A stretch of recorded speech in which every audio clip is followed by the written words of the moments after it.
Waalaikumsalam warahmatullahi wabarakatuh.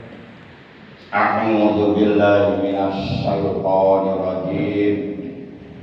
Bismillahirrahmanirrahim. Alhamdulillahilladzi ja'ala ramadhana syahra syiyam alladzi unzila fihil Qur'an hudan linnasi wa bayyinatin minal huda wal furqan. Asyhadu an la ilaha illallah al-malikul haqqul mubin wa asyhadu anna sayyidana Muhammadan abduhu wa rasuluh as-sadiqul wa'dul amin.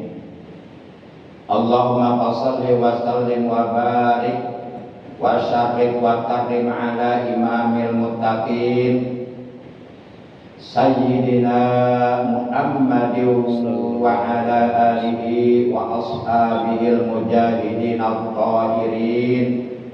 Amma ba'd. Qala ta'ala a'udzu billahi minasy syaithanir rajim. Bismillahirrahmanirrahim. Ya ayyuhalladzina amanu kutiba alaikumus syiyam kama kutiba alal ladzina min qablikum la'allakum tattaqun. Wa qala nabiyuna sayyiduna Muhammadun sallallahu alaihi wasallam. As-siyamu junnatum minan nar. Sadaqallahu maulana al-azimul karim wa sadaqa rasuluhun nabiyul habibul karim. Wa nahnu ala dzalika minasy syahidin wasyakirin. Walhamdulillahi rabbil alamin. Ma'asyiral muslimin, saudaraku sekalian seiman, seagama, seakidah, segenap jamaah majlisul ilmi, jamaah pengajian rutin hari Ahad ba'da subuh, Masjid Jami Miftahul Jannah, Perum Mekar Sari Permai, Cilengsi Indah, yang seluruhnya tanpa kecuali, dan mohon maaf al-fakir tanpa menyebutkan namanya satu persatu, dengan sedikit pun tidak mengurangi rasa hormat al-fakir kepada seluruh jamaah yang dimuliakan oleh Allah, rahimakumullah wa hadakumullah wa abidakumullah. Segala puji adalah hak Allah. Hanya Allah yang berhak untuk dipuji, karena segala puji adalah milik Allah. Maka oleh karenanya ketika siapapun mendapatkan pujian dari siapapun, maka seyogyanya lah pujian itu kita kembalikan kepada yang berhak menerimanya, yaitu Allah yang Maha Terpuji, dengan ucapan alhamdulillah yang artinya segala puji milik Allah. Salawat dan salam semoga tetap dilimpahkan selalu atas panutan kita yang mulia, kekasihnya Allah, baginda tercinta Nabi Agung Nabiullah Muhammad sallallahu alaihi wasallam, beserta seluruh keluarga beliau, para sahabat beliau, dan seluruh pengikut beliau yang tetap setia kepada beliau dan tetap cinta kepada beliau dan tetap patuh untuk menjalankan segala perintah beliau, juga menjauhi segala larangan beliau, menghidupkan mengamalkan sunnah-sunnah beliau, serta melaksanakan apa-apa yang telah diwasiatkan oleh beliau. Di antaranya beliau berwasiat kepada kita, usikum bittaqwallahi azza wa jalla. Kata beliau, aku berwasiat kepada kalian hendaklah kalian senantiasa bertakwa kepada Allah Azza wa Jalla. Semoga di hari kiamat nanti kita, keluarga kita, saudara-saudara kita, guru-guru kita, jamaah kita semuanya mendapatkan syafaat ultimah dari beliau, mendapatkan air telaga beliau, dikumpulkan di bawah arasnya Allah dengan para kekasihnya Allah, yaitu para nabi, para siddiqin, para syuhada, para sholihin, dalam keadaan aman, dalam keadaan selamat, dalam keadaan sejahtera, dalam keadaan sentosa, dalam keadaan bahagia. Amin ya Allah ya rabbal alamin. Ma'asyiral muslimin rahimakumullah wa hadakumullah wa hafizakumullah. Waktu berlalu begitu cepat, pekerjaan tak pernah ada habis-habisnya. Yang paling mencemaskan, waktu berakhir sebelum hidup punya arti.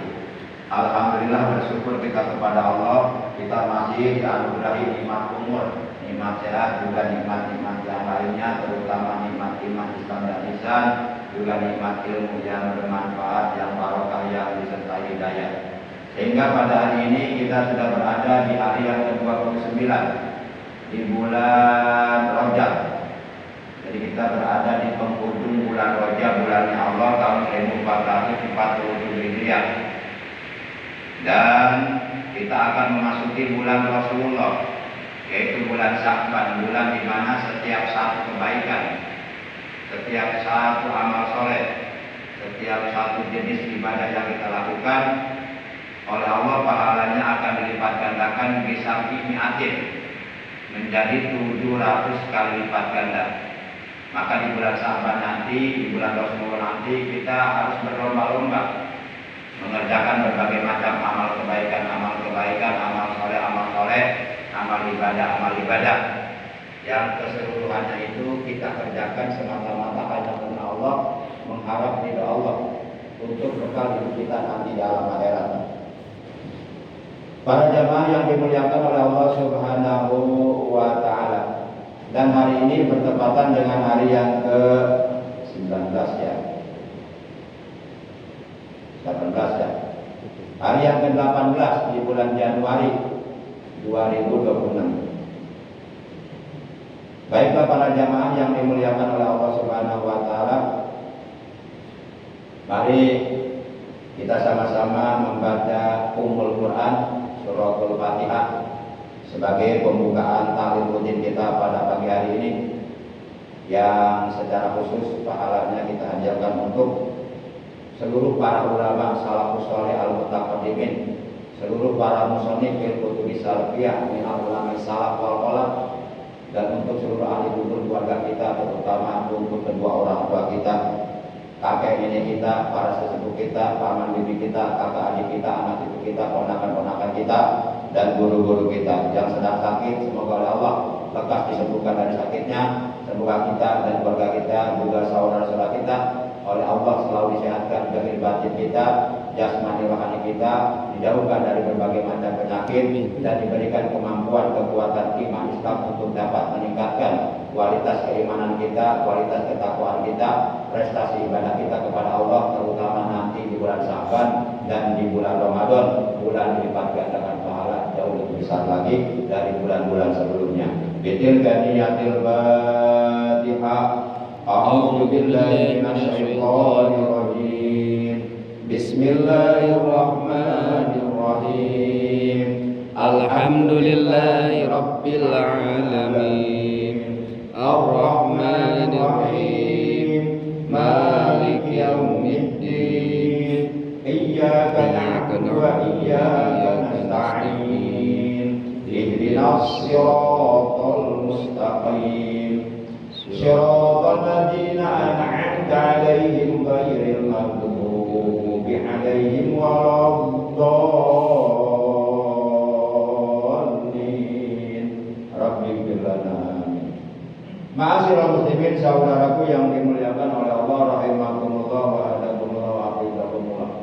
Oleh karena kurang lebih sekitar 32 hari lagi, kurang lebih sekitar 32 hari lagi, kita umat Islam akan memasuki bulan suci Ramadan, bulan pembakaran dosa, Jadi kata Ramadan itu diambil dari kata kerja fi'il madhi lafaz Ramadan. Ramadan yang dulu Ramadan, artinya pembakaran. Di Ramadan itu mengandung makna al-ihtiraqu dulu, pembakaran dosa. Jadi nanti di bulan Ramadan dosa-dosa kita akan dibakar supaya habis, ibarat rumput dibakar dengan api angus.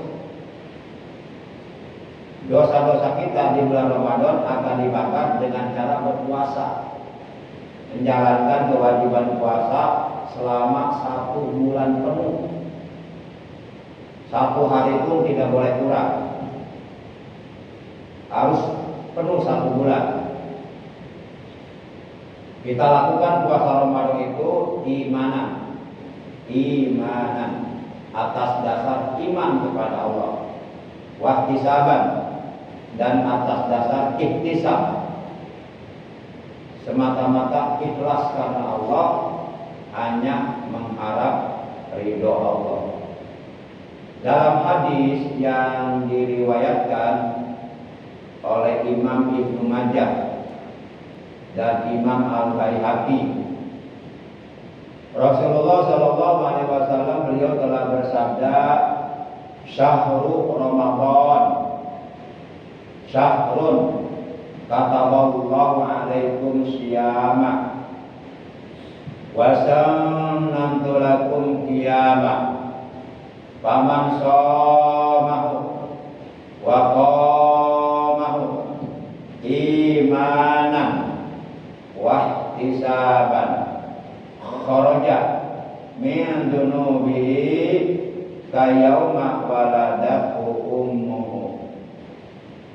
Bulan Ramadan adalah bulan di mana kalian oleh Allah diwajibkan berpuasa selama 1 bulan penuh.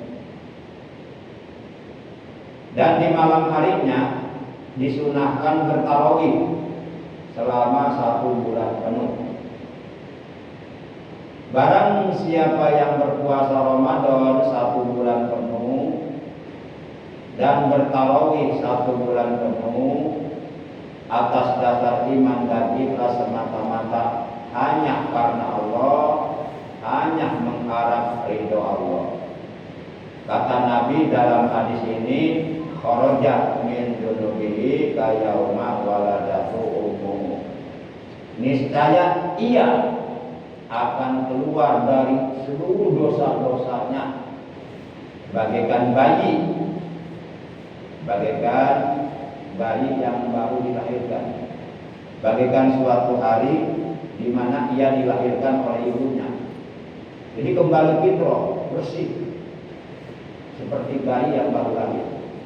Asalkan kita menjalankan ibadah puasa, tarawih, dan ibadah-ibadah yang lainnya benar-benar ikhlas. Dasarnya iman kepada Allah, ikhlas karena Allah, mengharap ridha Allah. Ma'asyiral muslimin, oleh karena kurang lebih sekitar 32 hari lagi kita akan melaksanakan kewajiban puasa Ramadan selama 1 bulan penuh, maka izinkan Al-Fakir pada pertemuan taklim kali ini, setelah kita selesai menunaikan kewajiban sholat fardu subuh dengan berjamaah, kita duduk di majlis ilmu, majlis yang mulia, majlis yang dicintai oleh Allah dan Rasulnya dan oleh para malaikatnya. Majlis yang apabila kita duduk di dalamnya, Allah akan menurunkan rahmatnya kepada kita, kasih sayangnya kepada kita, Allah akan memberikan ampunannya kepada kita, dan mudah-mudahan ilmu kita oleh Allah ditambah dengan ilmu yang bermanfaat, ilmu yang barokah, ilmu yang disertai hidayah, ilmu yang dapat menghantarkan kita untuk bisa masuk ke dalam surganya Allah Subhanahu wa taala. Amin ya Allah ya rabbal alamin. Jadi pada pagi hari ini Al-Fakir mohon izin untuk menyampaikan materi taklim tentang puasa Ramadan. Karena sebentar lagi kita akan menjalankan ibadah puasa Ramadan. Ibarat orang mau dagang, sebelum dia mulai berdagang, terlebih dahulu dia mempelajari dulu ilmu dagangnya supaya dagangnya untung, nggak rugi. Nah, kita sebentar lagi akan menjalankan ibadah puasa. Maka alangkah bagusnya sebelum kita menjalankan kita pelajari dulu ilmu-ilmu yang berkaitan dengan puasa. Di antaranya ilmu-ilmu yang berhubungan dengan puasa, pertama kita harus mengetahui syarat-syarat sahnya puasa ada berapa, apa saja. Jangan sampai kita puasa tapi nggak tahu syarat-syarat puasa. Berarti kita puasa tanpa ilmu namanya. Yang kedua yang harus kita ketahui, rukun-rukun puasa ada berapa. Setiap ibadah pasti ada rukunnya. Sholat ada rukun sholat, ibadah haji ada rukun ibadah haji, dan sebagainya. Demikian pula puasa itu ada rukunnya. Rukun itu sesuatu yang wajib dikerjakan di dalam ibadah tersebut, tidak boleh ditinggalkan. Apabila ditinggalkan mengakibatkan ibadah yang kita kerjakan menjadi tidak sah, tidak akan diterima oleh Allah. Kemudian apalagi ilmu-ilmu yang berkaitan dengan saum, dengan puasa, yaitu pembatalan puasa. Jangan sampai kita sedang berpuasa melakukan perbuatan-perbuatan yang dapat membatalkan puasa kita karena ketidaktahuan kita. Kita pikir ini enggak membatalkan puasa, ternyata menurut hukum membatalkan puasa itu karena kebodohan kita dalam ilmu agama. Kemudian perkara-perkara yang disunahkan ketika kita sedang berpuasa ada berapa, apa saja. Kemudian sedang berpuasa kita dianjurkan untuk memperbanyak apa. Kemudian tingkatan puasa, kan puasa itu ada tingkatannya, ada puasa umum, puasa awam, puasa khawas, puasa khawas. Nah, kita harus mengetahui, harus memahami, mengerti apa itu tingkatan puasa awam, apa itu puasa khawas, apa itu puasa khawas. Nah, itu harus sudah kita pahami seluruhnya sebelum kita menjalankan ibadah puasa. Para jamaah yang dimuliakan oleh Allah Subhanahu wa taala, baik sebelum kita membahas ilmu-ilmu yang berhubungan yang berkaitan dengan ibadah saum, ibadah puasa yang akan kita jalankan di bulan suci Ramadan nanti, terlebih dahulu mari kita lihat firman Allah dalam Al-Quran surah yang kedua, yaitu surah Al-Baqarah juz yang kedua ayat 183. Allah telah berfirman, ya ayyuhalladzina amanu kutiba alaikumus syiyamu kama kutiba alal ladzina min qablikum la'allakum tattaqun. Kata Allah dalam ayat ini, wahai orang-orang yang beriman, berarti seluruh orang-orang yang beriman di dunia ini dipanggil oleh Allah. Dan kalau mereka mengaku beriman, merasa beriman, di dalam hatinya ada iman, maka mereka harus merasa terpanggil dengan panggilan Allah dalam ayat ini. Karena memang dalam ayat ini jelas Allah memanggil seluruh orang-orang beriman. Hai orang-orang yang beriman, kata Allah, kutiba alaikumus syiyam. Kutiba itu ayat kurido, telah dipakukan, telah diwajibkan atas kalian puasa. Kama kutiba alal ladzina min qablikum, sebagaimana telah diwajibkan pula atas orang-orang sebelum kamu. Adapun tujuan kita diperintahkan oleh Allah berpuasa, menahan diri dari setiap keinginan hawa nafsu dan menahan seluruh anggota badan kita dari perbuatan-perbuatan dosa. Tujuannya adalah la'allakum tattaqun, agar kalian menjadi orang-orang yang bertakwa. Di mana orang-orang bertakwa itu tempat kembalinya di akhirat adalah surga. Kata Allah, wa jannatin arduhas samawati wal ardu uiddat lil muttaqin. Surah 3 Al-Imran 4 ayat 133. Kata Allah, surga yang luasnya seluas 7 lapis langit dan 7 lapis bumi itu disediakan untuk orang-orang bertakwa.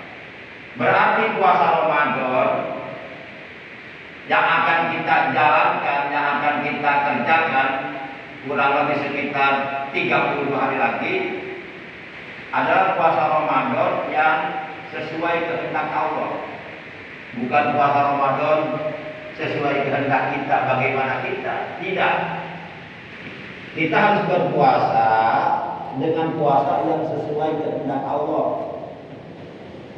Nah, dalam ayat ini Allah menjelaskan bahwa puasa yang sesuai dengan kehendak Allah adalah puasa yang dapat mengantarkan kita menjadi orang-orang bertakwa.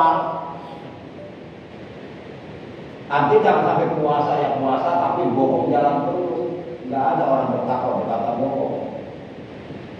Puasa ya puasa tapi bergibah jalan terus, menggunjing orang lain jalan terus. Ini puasanya hanya sekedar formalitas, nggak ada berkas. Puasa ya puasa tapi mengadu domba jalan terus. Puasa ya puasa tapi melakukan sumpah bohong, sumpah palsu dilakukan. Puasa ya puasa tapi bermusuh-musuhan dengan tetangga jalan terus. Nah, bukan puasa seperti ini yang Allah kehendaki. Sehingga dalam hadis yang diriwayatkan oleh Imam Abu Dawud, Rasulullah bersabda, "Malam yadak qaula zur wal amal bih, fa laisa lillahi hajatun fi ayyada'a ta'ama wa syaraba." Rawahu Abu Dawud. Rasulullah bersabda, barang siapa yang berpuasa akan tetapi dia tidak meninggalkan perkataan dan perbuatan keji. Puasa-puasa tapi maksiat jalan terus. Barang siapa yang berpuasa akan tetapi dia tidak meninggalkan perkataan dan perbuatan keji, maka sama sekali Allah tidak memerlukan, tidak membutuhkan kepada tidak makannya orang tersebut. Allah tidak membutuhkan kepada tidak minumnya orang tersebut. Artinya puasa kita menjadi sia-sia.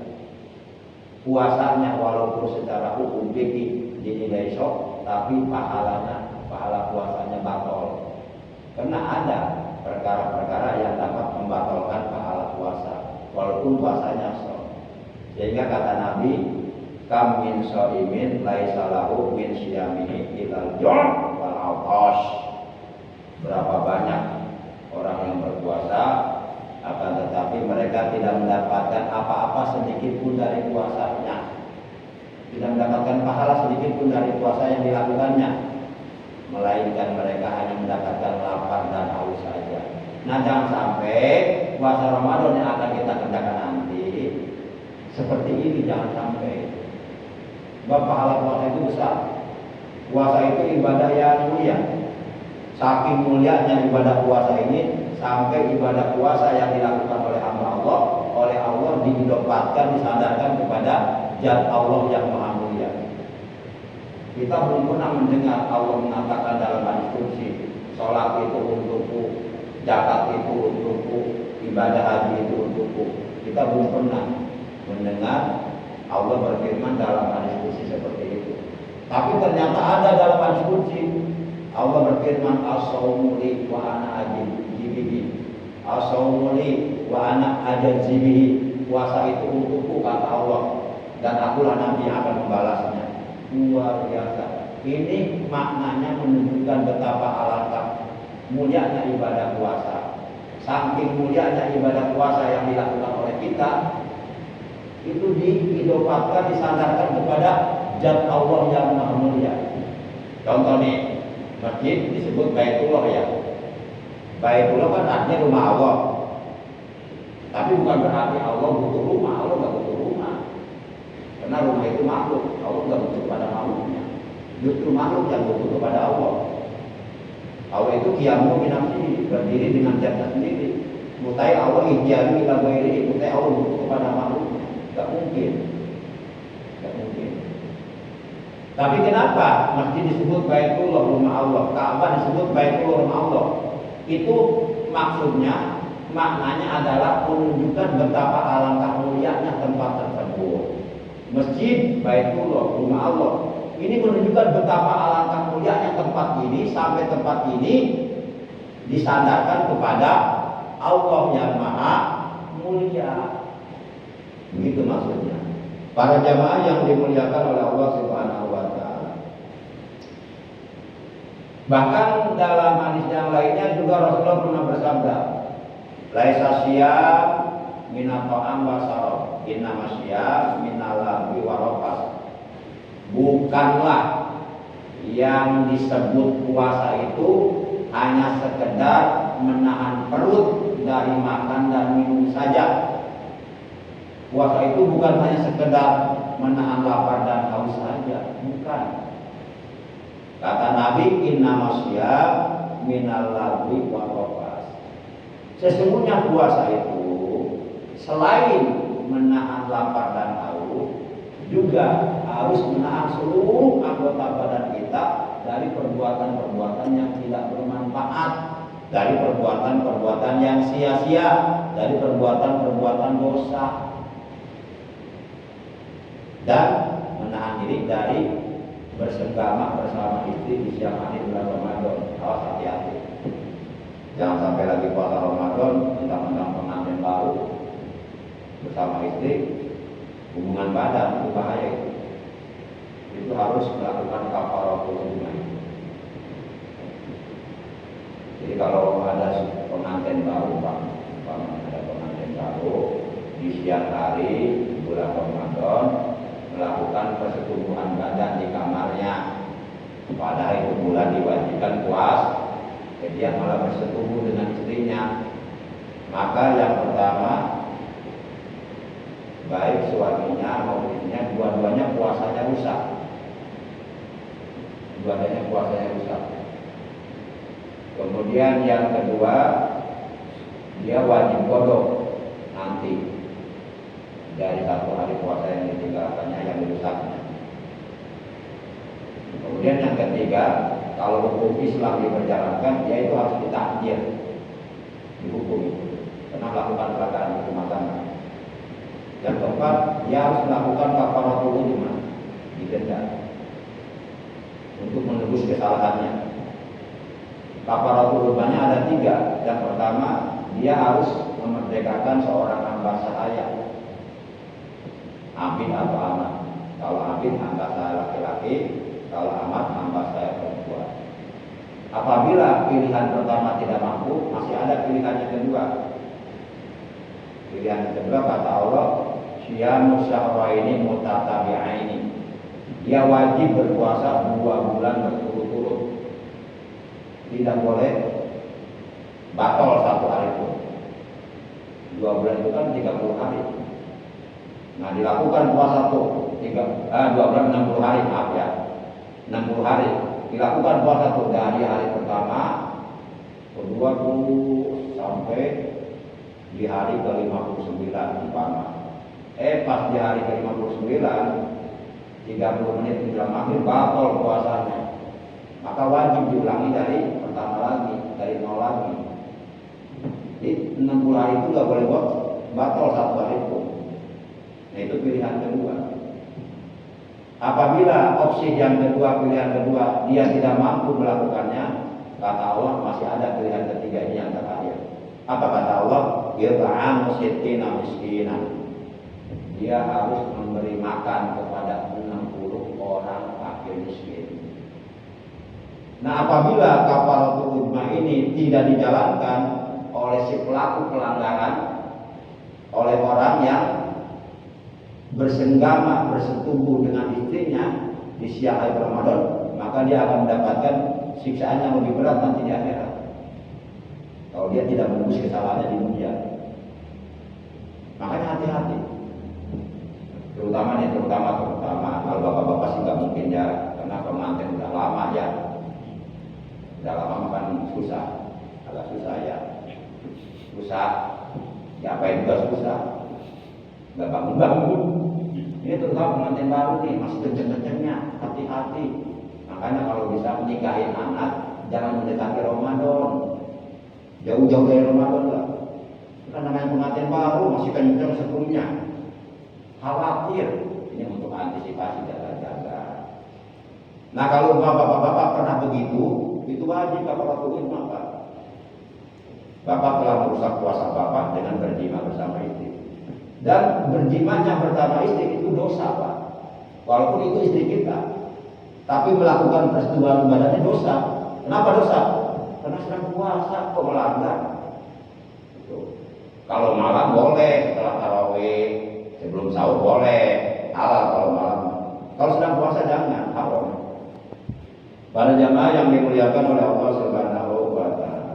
Baik. Yang pertama, ini sebenarnya kalau mau dibahas seluruhnya, mungkin saya butuh waktu 10 jam ini. Tapi nggak mungkin kan 10 jam. Kuatnya kira-kira 10 jam. Ini saya nanya doang, nggak boleh nanya. Umpama kita ngaji hari 10 jam, kira-kira bapak-bapak kuat nggak nih? Enggak. Jangankan bapak-bapak, saya nanya juga nggak kuat. 10 jam yang sebentar. Ini kalau mau dituntaskan, kita bahas syarat-syarat sahnya puasa ada berapa, bahas satu persatu, rukun-rukun puasa ada berapa, bahas satu persatu, pembatalan puasa ada berapa, bahas satu persatu, kesunahan puasa ada berapa, bahas satu persatu, kemudian tingkatan puasa ada berapa, bahas satu persatu, dibahas semuanya berikut kali-kalinya. Itu butuh waktu kurang lebih 10 jam. Saya butuh waktu 10 jam. Baik, kita ngaji ya yang penting ini mana ya sedapatnya saja. Pertama yang harus kita bahas syarat-syarat sahnya puasa. Jadi kalau kita mau menjalankan ibadah shaum, ibadah puasa, maka hal yang pertama kali harus kita ketahui adalah syarat-syarat puasa. Artinya setiap orang yang mau berpuasa, dia harus mengetahui syarat-syarat sahnya puasa ada berapa. Mohon maaf nih kalau saya boleh nanya, kira-kira menurut bapak-bapak, ini kira-kira aja deh nggak apa-apa, bebas deh mau jawab berapa juga. Kira-kira menurut bapak-bapak syarat-syarat sahnya puasa ada berapa? Kira-kira, monggo, bebas. 5. Mau nyebut berapa juga gak apa-apa, gak bakal tangkap polisi ini. Kira-kira menurut bapak-bapak syarat-syarat sahnya puasa supaya puasa yang kita kerjakan sah diterima oleh Allah ada berapa? Kira-kira aja 6. Oh banyak, itu harus jelas. Ya 3 juga banyak, 4 juga banyak, 5 juga banyak. Kalau banyak belum nggak jelas itu banyaknya. Harus jelas banyaknya berapa gitu. Itu jawaban yang paling enak, banyak. Itu cerdas dan itu cerdas. Banyak yang benar banyak. Sebab lebih dari 3. Ada 4 Pak. Mari kita lihat keterangannya. Keterangannya di dalam kitab diterangkan syurutu sihhati shaum arba'atu asya. Islamun wa aqalun wa naqaun min nahwi aidin wa ilmun bi kaunil waqti qabilan lisau. Nah ini keterangannya. Keterangan ini ada dalam kitab fikih. Isinya menerangkan tentang syarat-syarat sahnya puasa. Baik, kita artikan dulu. Syurutu sihhati shaum utawi biro-biro syarat shaum, syarat puasa. Iku arba'atu asya'a papat biro-biro perkara. Jadi syarat-syarat sahnya puasa itu ada 4. Ini 4-4-nya wajib dipenuhi. Supaya apa? Supaya puasa yang kita kerjakan oleh hukum dinilai sah. Sah, diterima oleh Allah. Wajib dipenuhi syarat-syaratnya. Enggak asal puasa. Nah, puasa yang kita kerjakan memenuhi syarat enggak? Kalau memenuhi syarat berarti sah. Kalau tidak, berarti tidak sah. Kalau puasanya tidak sah, sama aja dia belum puasa. Sama aja dia belum menggugurkan kewajiban puasa. Ibarat bapak sholat nih, sholat subuh 2 rakaat. Di rakaat kedua bapak kentut, sholatnya sah tidak? Tidak. Sholatnya batal. Kalau sholatnya batal berarti tidak sah sholatnya. Menurut hukum, kalau sholatnya sah berarti bapak udah sholat belum? Belum. Berarti kewajiban sholat bapak udah gugur belum? Belum. Sama puasa juga begitu. Kita puasa tapi tidak memenuhi syarat-syarat puasa. Ya enggak sah puasanya. Kalau puasanya enggak sah, ya oleh hukum kita dikatakan orang yang belum berpuasa. Walaupun secara mata kasar, secara zahir kita nahan lapar dan haus dari subuh sampai maghrib. Tapi oleh karena tidak memenuhi syarat-syarat sahnya puasa, oleh hukum dianggap tidak sah puasa kita. Jadi kita puasa nggak boleh semau kita, harus mengikuti aturan hukum. Para jamaah yang dimuliakan oleh Allah Subhanahu wa taala. Baik. Syarat sahnya puasa yang pertama Islam. Jadi wajib orang yang berpuasa harus beragama Islam. Orang yang beragama selain agama Islam, apabila mereka berpuasa atau ikut-ikutan puasa Ramadan, boleh tidak? Boleh. Boleh, silakan mau mah. Tapi sok tidak? Tidak. Tidak. Umpama ada orang Nasrani, ada orang Hindu, Buddha ingin puasa Ramadan, jangan dilarang, biarin aja. Perut-perut dia, yang nggak makan dia, yang nggak minum, usil amat sih. Biarin, tapi puasanya nggak sok, nggak dapat pahala, nggak diterima karena belum beragama Nah kalau pengen diterima, pengen dapat pahala, ya harus masuk Islam dulu. Begitu konsekuensinya. Lalu bagaimana orang yang murtad? Orangnya orang Islam tapi murtad. Nah orang yang murtad puasanya batal. Baik murtad i'tiqadi, murtad qauli, murtad fi'li. Yang dimaksud murtad i'tiqadi adalah murtad yang dilakukan di dalam hati, i'tiqad, keyakinan. Contoh, lagi puasa meyakini bahwa ada nabi baru setelah Nabi Muhammad, batal puasanya. Enggak ada nabi lagi setelah Nabi Muhammad. Atau meyakini tugimin tukang bakso nabi itu. Di misalkan udah banyak yang nabi ya. Tugimin, candaan dan asar lampu, terus dia Ahmad Musodik ya, mantan pelatih bulu tangkis Ahmad Musedek, di Sedek kita. Si Error, terus ada lagi yang malaikat Jibril dia Edan, si Edan itu, aku malaikat Jibril tangkap polisi jeblos dalam penjara, di penjara pengen bekon dari ember, masa malaikat Jibril nyari ember, macam-macam akhir zaman dan tidak kurang dari 30 orang nanti di akhir zaman sebelum kiamat akan muncul orang-orang aku nabi nanti. Hati-hati, perkuat iman. Para jamaah yang dimuliakan oleh Allah Subhanahu wa taala. Atau murtad qauli, murtad sebangsa ucapan. Contoh, selamat Natal, ucapan. Menurut keterangan dalam kitab, tidak demikian. Menurut keterangan dalam kitab,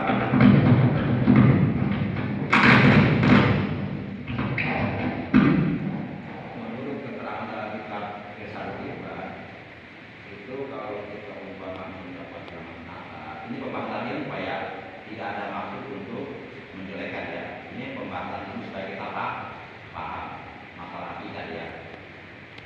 Dengan mengucapkan selamat Natal, diakui ataupun tidak diakui, secara tidak langsung kita sebenarnya mengakui lahirnya Tuhan Yesus.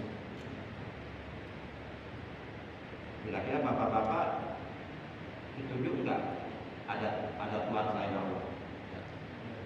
Awas hati-hati kalau tidak setuju langsung murtad bapak-bapak sekalian juga.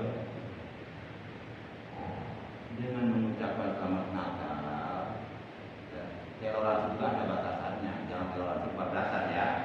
Ada batasannya, tak kendal, jangan terpancing dengan mereka mengucapkan selamat Natal. Lalu kita kemudian membalas selamat Natal. Hati-hati pandangan-pandangan seperti itu. Ini masalah tidak, Pak. masalah iman itu lebih berharga daripada dunia dan dunia Pak. Pertahankan. Jadi kalau kita mengucapkan selamat Natal, sadar tidak sadar kitanya mengakui ataupun tidak mengakui kitanya secara tidak langsung kita telah mengakui lahirnya Tuhan Yesus. Karena perayaan Natal bagi orang-orang Nasrani adalah mereka dalam rangka merayakan lahirnya Tuhan Yesus. Padahal kata Allah, lam yalid walam yulad walam yakul lahu kufuwan. Allah tidak beranak dan tidak pula diperanakan dan tidak ada segala sesuatu pun yang setara dengan Allah. Nah, menurut akidah orang-orang Nasrani, Yesus itu anak Tuhan. Bapak setuju nggak Allah punya anak? Ya. Ya kalau Allah punya anak berarti sama dengan ibu kita, dengan kita. Kita punya anak nggak? Ya. Itu juga Allah sama dengan kita. Nggak mungkin sama. Nggak mungkin orang yang menciptakan bor ini yang menciptakan tisu sama dengan tisunya, nggak mungkin. Sang pencipta nggak mungkin sama dengan yang diciptakan, nggak mungkin. Cara logika aja nggak masuk akal, impossible gitu kan. Begitu. Makanya dalam kitab Al-Ibadah itu murtad Pak, itu murtad qauli, murtad ucapan. Itu sadar nggak sadar Pak, ngaku nggak ngaku. Dengan mengucapkan selamat Natal berarti kita mengakui lahirnya Tuhan Yesus, lahirnya Tuhan anak yang disembah oleh mereka. Padahal qul huwallahu ahad. Katakan tidak ada Tuhan apa?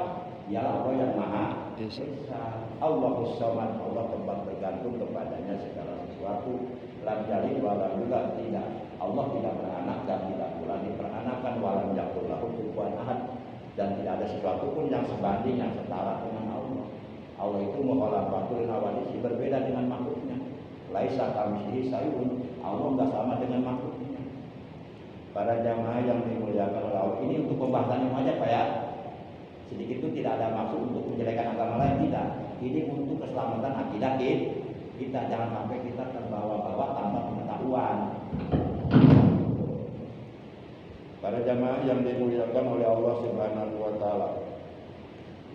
Nah itu. Atau misalnya sedang puasa kita melakukan murtad fitri ya. Murtad sebangsa pekerjaan. Contoh, misalnya menginjak Al-Quran atau meludahi Al-Quran atau ya membakar Al-Quran dengan tujuan menghinakan Al-Quran, itu bisa murtad. Nah, apabila kita melakukan kemurtadan, baik murtad i'tiqadi, murtad qauli, murtad fi'li, sedang kita sedang dalam keadaan puasa, maka puasa kita saat itu pula batal, nggak akan diterima oleh Allah. Para jamaah yang dimuliakan oleh Allah Subhanahu wa taala.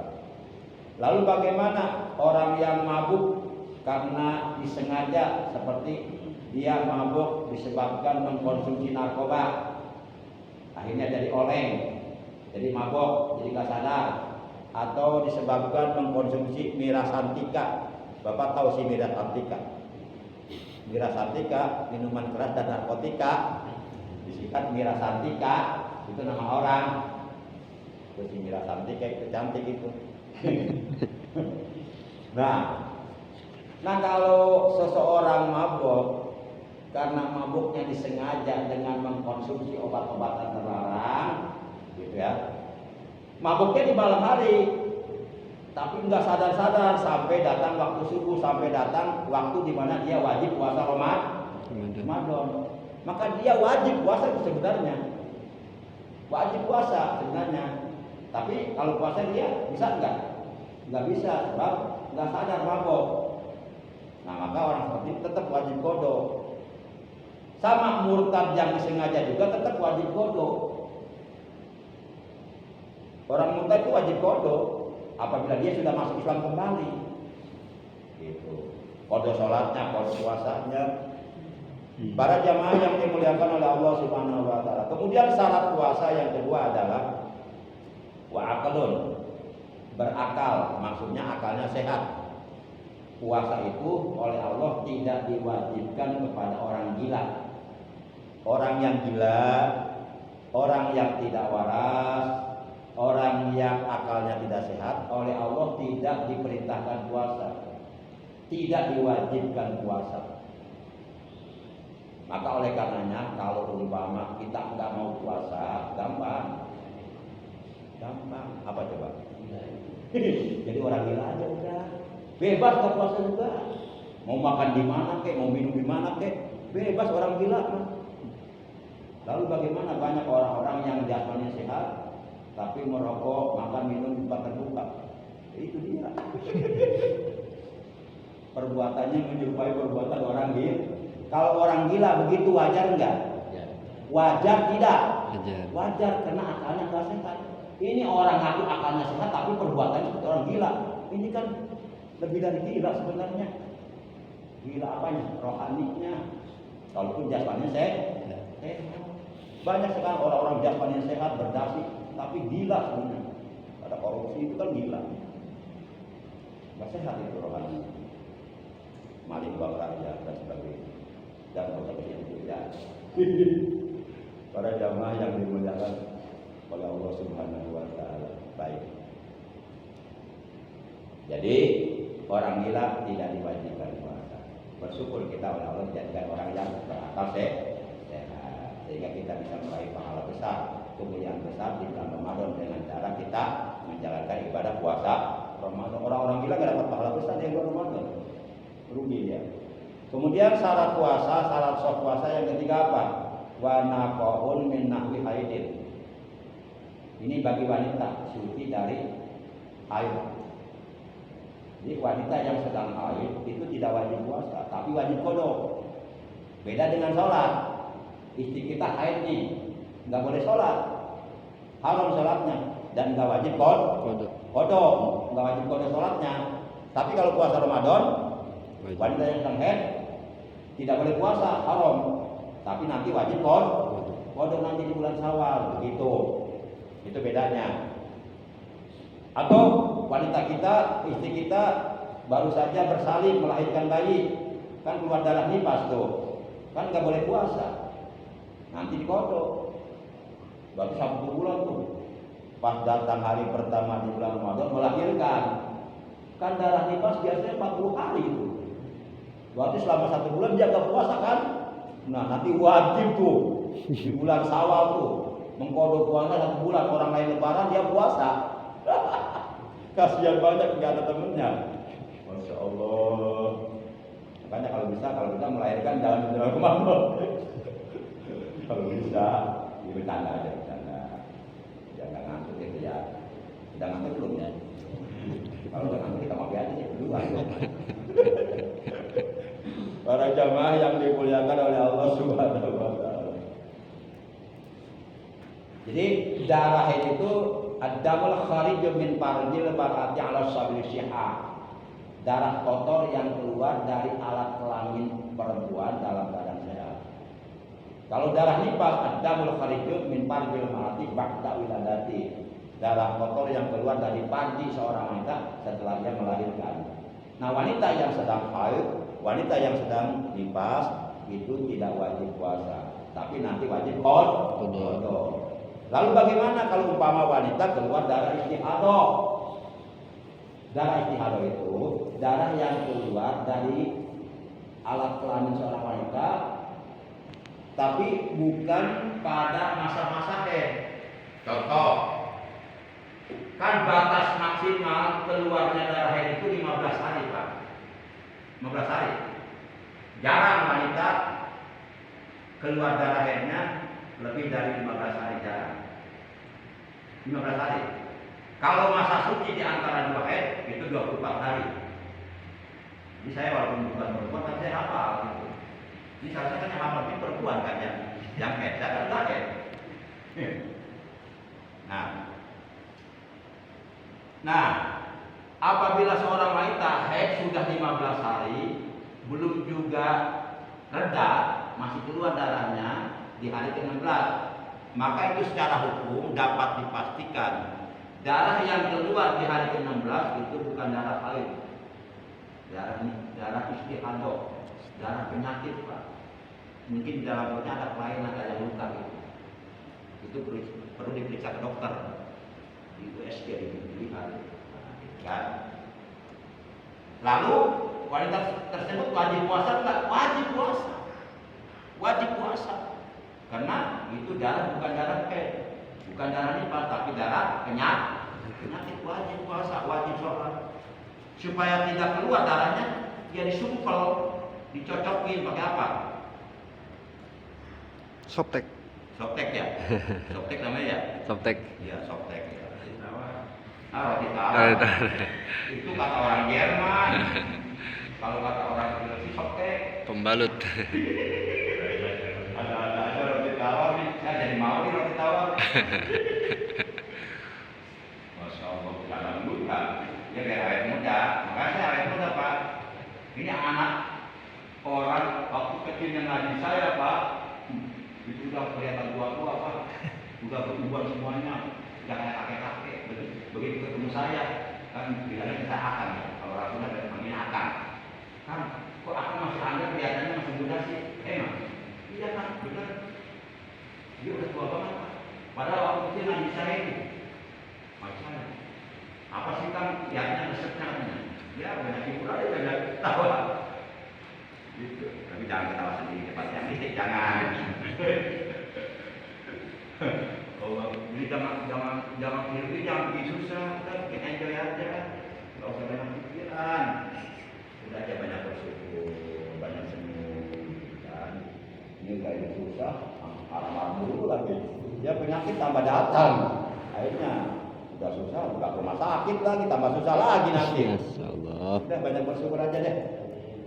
Insya Allah para jamaah yang dimuliakan Allah. Kemudian syarat sah puasa yang keempat adalah wa ilmun, mengetahui bikaunil waktu, terhadap datangnya waktu, hilal, munculnya hilal kalau dilihat kan,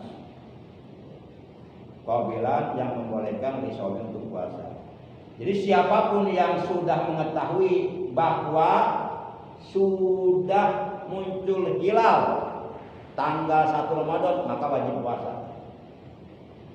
Nah, untuk 1 Ramadan tahun ini hanya apa ya?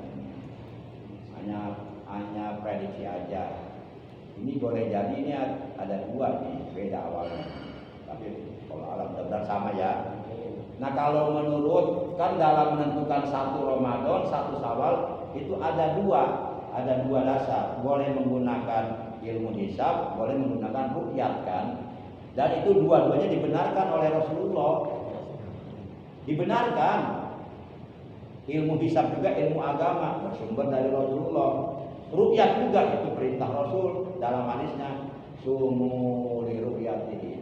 Berpuasalah kalian dengan melihat ruqyat, dengan melihat tanggal hilal. Nah, kalau menurut metode hisab hakiki wujudul hilal, boleh jadi Ramadan tahun ini nih, tahun 1447 Hijriah, ini menurut metode hisab hakiki wujudul hilal, itu jatuh pada hari Rabu 18 Februari. Tapi kalau kita lihat di kalender, Ramadan, 1 Ramadan tahun ini jatuh pada hari Kamis 19 Februari. Nah, melihat kenyataan ini boleh jadi tidak menutup kemungkinan awal mulai puasanya beda. Ada yang Rebo udah mulai puasa, ada yang mulai puasa nanti hari Kamis. Tapi boleh jadi nanti lebarannya bareng. Boleh jadi nanti puasanya ada yang 23, ada yang 30 hari gitu. Lalu bagaimana pemerintah? Pemerintah belum ada kabar. Nunggu nanti akhir bulan Sa'ban berakhir baru diruqyah tuh, diteropong bulan tuh. Muncul apa belum? Kemudian bulan di atas ufuk berapa derajat, lamanya berapa menit. Teropong itu. Para jamaah yang dimuliakan oleh Allah SWT. Nah, itu syarat puasa yang keempat. Jadi kita harus sudah mengetahui hilal munculnya awal bulan Ramadan. Para jamaah yang dimuliakan oleh Allah Subhanahu wa taala. Kemudian kita Kan seharusnya langsung membahas rukun puasa ya. Ini sebenarnya banyak yang ingin saya bahas ini, tingkatan puasa ini juga penting ya, tingkatan puasa. Tingkatan puasa awal, tingkatan puasa khawas, tingkatan puasa khawas. Nanti kita puasanya ada di tingkatan yang mana itu kita akan tahu nanti. Oh saya puasanya puasa awal karena puasanya saya begini. Oh si Anu mah puasanya puasa khawas karena puasanya begini. Diketahuan nanti. Bapak-bapak puasanya selama ini puasa apa? Awam, apa khawas, apa puasa khawas? Apa puasa? Ya puasa aja udah. Yang penting puasa ya, yang penting nahan perut dari makan dan minum ya, dan nahan si Abdul Goblak dari apa tadi? Dari makan roti tawar ya. Bisa aja roti tawar. Allah Akbar. Saya jadi ketawa jadi dengannya roti tawar. Bukannya apem. Kalau orang Sunda bilangnya apem gitu. Jangan bayar, mohon maaf ya. Masya Allah. Kalau kita puasa hanya sekedar menahan perut dari makan minum, hanya menahan lapar haus dan menahan parti dari bikin sawah, itu puasanya puasa awam Pak. Kalau ibarat sekolah puasa anak TK itu Pak.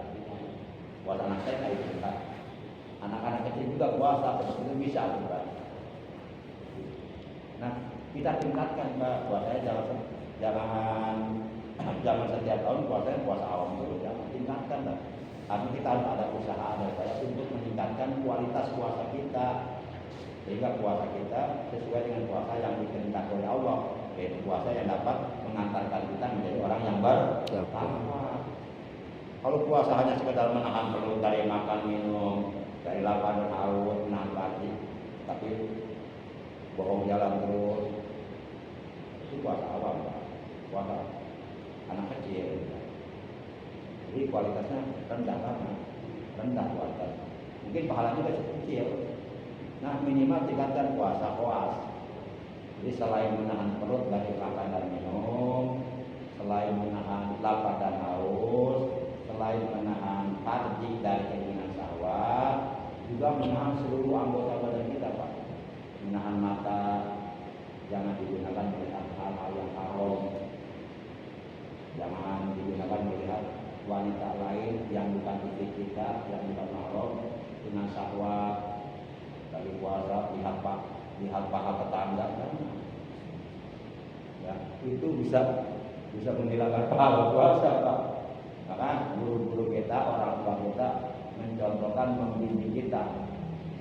Kalau sedang puasa banyak tadarus Al-Quran supaya terjaga anggota badan kita dari perbuatan dosa. Kita fokus ke Al-Quran, baca Quran, tadarus. Syukur-syukur sih selama 1 bulan Ramadan bapak-bapak bisa menghafalkan Al-Quran ya 5 kali, syukur. Amin. Ya kalau enggak 5 kali minimal 1 kali khataman lah. Ini Ramadan datang tiap tahun nggak pernah khotam. Masya Allah. Padahal bulan Ramadan bulan diturunkan Al-Quran. Itu kalau bulan Ramadan datang Rasulullah ketika hidup itu malaikat Jibril turun secara khusus ingin mendengarkan Rasulullah baca Quran di bulan Ramadan. Masya Allah. Para jamaah yang dimuliakan oleh Allah Subhanahu wa taala. Itu. Nah, rukun puasa, Pak. Rukun puasa yang pertama niatul lailan likulli yaumin bil fardhi. Wajib niat malam harinya untuk puasa setiap harinya. Kalau puasanya puasa wajib. Puasa wajib itu ada 4, Pak. Pertama puasa Ramadan itu wajib. Yang kedua puasa qada Ramadan itu wajib. Yang ketiga puasa yang dinajarkan itu wajib. Yang keempat puasa tadi itu kafaratul uzma. Puasa orang yang merusak puasanya dengan sebab bersetubuh bersama istrinya di bulan Ramadan itu wajib. Nah kalau puasa yang akan kita jalankan puasanya wajib, maka diwajibkan niatnya malam hari. Dari mulai pada maghrib, dari mulai terbenam matahari waktu maghrib sampai menjelang terbit fajar shadiq di waktu subuh, itu masih boleh niat. Tapi kalau sudah terbit fajar shadiq kita baru ingat, itu sudah terlambat. Nah, dan orang yang lupa niat itu tetap dia diperintahkan untuk menahan makan dan minum sampai maghrib sebagaimana halnya orang puasa. Tapi menahan tidak makan dan minumnya, orang tersebut tidak dinilai puasa, tidak dinilai ibadah. Kenapa? Karena puasanya enggak sok. Kenapa enggak sok? Karena enggak niat. Niat itu rukun, Pak. Anna niata rukun fil ibadah. Niat itu rukun dalam ibadah. Rasulullah menegaskan innamal a'malu bin niat. Sesungguhnya amal itu tergantung niat. Jadi wajib niat malam harinya. Makanya kalau bisa kita baca niatnya di malam pertama Ramadan 2, Pak. Pertama niat puasa Ramadan 1 bulan sekaligus. 1 bulan full sekaligus. Nah, ini pendapat Imam Malik, Pak. Boleh kita pakai ini pendapat Imam Malik. Tujuannya untuk jaga-jaga, untuk antisipasi, Pak. Kalau satu malam kita lupa enggak niat, pas ingat-ingat jam 7 pagi, astagfirullah, saya belum niat. Alhamdulillah kita udah meng-cancel di awal, udah niat 1 bulan. Tapi oleh karena kita mazhabnya Syafi'i, tetap walaupun kita udah niat puasa Ramadan 1 bulan full sekaligus, tetap kita wajib niat untuk puasa tiap hari. Cuma beda niatnya, Pak. Kalau niat puasa Ramadan 1 bulan, nawaitu shoma sahri Ramadana kullihi fardhu lillahi ta'ala. Jadi kalimat Ramadannya dibaca nasab Ramadana. Itu untuk 1 bulan. Nawaitu shoma sahri Ramadana kullihi fardhu lillahi ta'ala. Artinya aku niat puasa Ramadan 1 bulan sekaligus karena Allah Ta'ala. Nah, ini pendapat Imam Malik, gurunya Imam Syafi'i. Ya. Kalau Imam Malik belajar ke Imam Hanafi, Imam Hambali, Imam Syafi'i, itu 4 mazhab guru dan murid. Para jamaah yang dimuliakan oleh Allah Subhanahu Wa Taala. Nah, setelah kita membaca niat puasa Ramadan untuk 1 bulan dengan maksud dan tujuan untuk jaga-jaga antisipasi kalau kita lupa enggak niat 1 malam bulan supaya tetap sok puasanya. Nah, lalu kemudian kita baca niat puasa untuk esok harinya. Ini pendapat Imam Syafi'i, yaitu nawaitu sauma. Jangan sauma, Pak. Ada 2, ada sauma pakai sod, sauma artinya puasa. Ada pakai sa, sauma. Itu artinya bawang merah, Pak. Jadi jangan sampai salah melafalkan. Jangan sampai begini, nawaitu sauma godin. Itu kalau diartikan nawaitu aku niat sauma besok beli bawang merah gitu. Dikata malaikat, jadi ente besok bukan yang puasa, bukan beli bawang merah. Itu gara-gara salah nyebut. Begitu bahasa Arab, Pak. Bahasa Arab itu unik, Pak. Salah nyebut beda arti. Jamalun dengan jamalun beda, Pak. Kalau jamalun